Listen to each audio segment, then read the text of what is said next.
I never noticed the exact pitch of that pharmacy bell before. Now, 5 years on, it's the sound I catch myself listening for before I even walk through the door. But rewind to who I was then, and you'd barely recognize me. Marisol, 26, 9 o'clock at night, counting pills under fluorescent lights that buzzed like they hadn't slept in years either, my sneakers squeaking against linoleum that never seemed to get clean no matter how many times somebody mopped it. Cedar Bluff was a small town, and our pharmacy was the kind of place where people told you things they wouldn't tell their own doctor. I'd learned to keep my face neutral no matter what crossed the counter, learned to work fast and talk faster, learned that closing shift meant tired feet and a stomach that tightened every single time that bell jingled after 9 because you never knew who was walking in that late or why. What I didn't know back then was that one particular jingle was about to rearrange my whole life, and I wouldn't understand that for months. His name was Eli. He came in for his grandfather's prescriptions, 3, sometimes 4 nights a week, always a little disheveled, always polite in that quiet, careful way that made me curious despite myself. The first time, I barely looked up. The second time, I noticed he had kind eyes and a habit of thanking me twice. By the 5th or 6th time, I'd started listening for that particular bell sound, the one that meant it was him and not some stranger, though I would have died before admitting that to anyone, including myself. Here's the part that still makes me shake my head. I almost didn't give him a chance.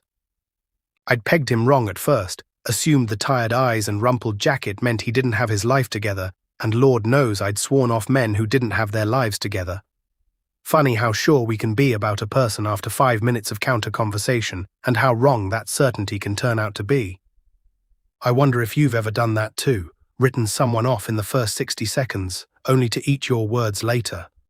Turned out Eli was working 2 jobs and driving 40 minutes each way just to make sure his grandfather never missed a dose, never went without, never felt like a burden. He wasn't disheveled because he didn't care. He was disheveled because he cared about someone else more than he cared about himself, and it took me embarrassingly long to understand the difference. We started talking longer each visit. Then he started timing his grandfather's refills around my shifts, which I only figured out because our pharmacist, Dot, who missed nothing, pointed it out with a knowing little smile that made my ears burn. There was a night, I remember it exactly, when a snowstorm kept the store empty for 2 hours straight, and Eli stayed long after his bag was ready, leaning against the counter, telling me about the diner his grandfather used to take him to as a kid. I laughed harder that night than I had in months. Somewhere in that conversation, the counter between us stopped feeling like a barrier and started feeling like the only thing keeping me from doing something bold and slightly reckless. I want to be honest about the doubt, because it was real. I told myself getting close to a customer was a bad idea, that closing shift loneliness was playing tricks on me, that I was building a whole story out of a man who was just being kind to the person filling his grandfather's pills. I nearly talked myself out of ever saying anything.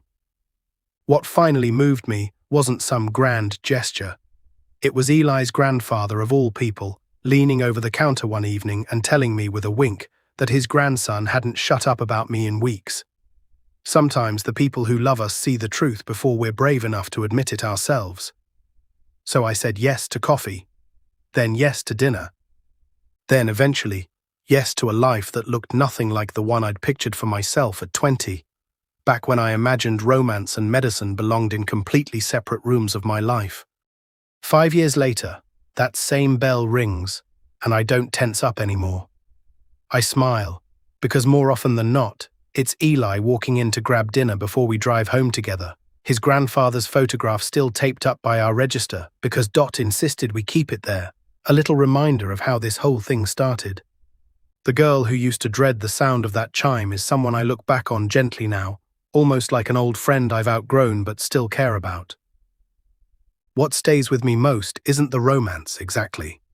It's the reminder that the person you almost dismiss in the first 60 seconds might be the one who changes everything, if you're willing to stay curious a little longer than your first impression tells you to. I still wonder how many of us walk past our own Eli every week without ever giving them the second look. Maybe you have a story like that too, one where you almost missed it. I'd like to think most of us get at least one chance to notice before the bell stops ringing for good.